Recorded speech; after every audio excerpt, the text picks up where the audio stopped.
ఈరోజు పాస్తా తయారు చేస్తున్నానండి. వెల్లుల్లి ముక్కలు, ఉల్లిపాయ ముక్కలు, పచ్చిమిర్చి ముక్కలు, టమాటా ముక్కలు, పాస్తా ఉడికించి పెట్టుకున్న ఇవండి. దాంట్లో కొంచెం ఎలా ఉడికించుకున్నానంటే కొంచెం ఆయిల్ వేసి సాల్ట్ వేసి ఉడికించుకున్నానండి.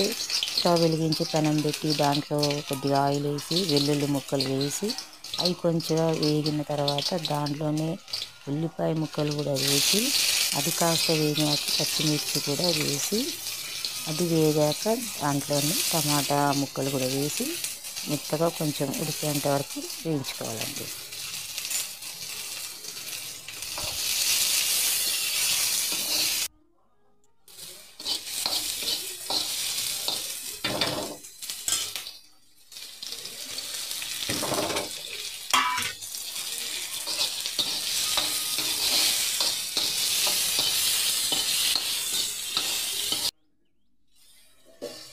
మూత పెట్టేసుకొని కొద్దిగా మగ్గనివ్వాలి. చూసారా, మగ్గిపోయిందండి. దాంట్లో కొంచెం సాల్టు,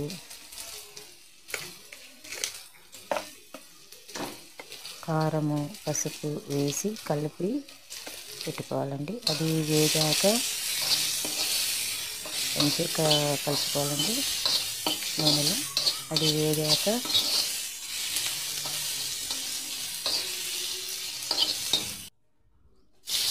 వాటర్ అండి, కొద్దిగా వాటర్ వేసుకొని అన్నీ కొంచెం మగ్గనివ్వాలండి. కొద్దిగా ఉడికాక వేసుకొని మూత పెడతాం. చూసారా, కాస్త ఉడికిపోయింది. ఇప్పుడు దాంట్లో ఉడికించి పెట్టుకున్న పాస్తాని కూడా వేసి కలుపుకోవాలండి. అంతే, చూసారా, పాస్తా రెడీ అయిపోయింది. వేడి వేడిగా పాస్తా సేవ్ చేసుకొని తినడమే. చూసారా, మీరు ట్రై చేయండి. మరి నేను చేసిన విధానం ఎలా ఉందో మీరు ట్రై చేసి ఎలా వచ్చిందనేది కామెంట్స్ రూపంలో కామెంట్ చేయండి. నేను ఇప్పుడు తింటానండి, నాకైతే బాగా నచ్చింది.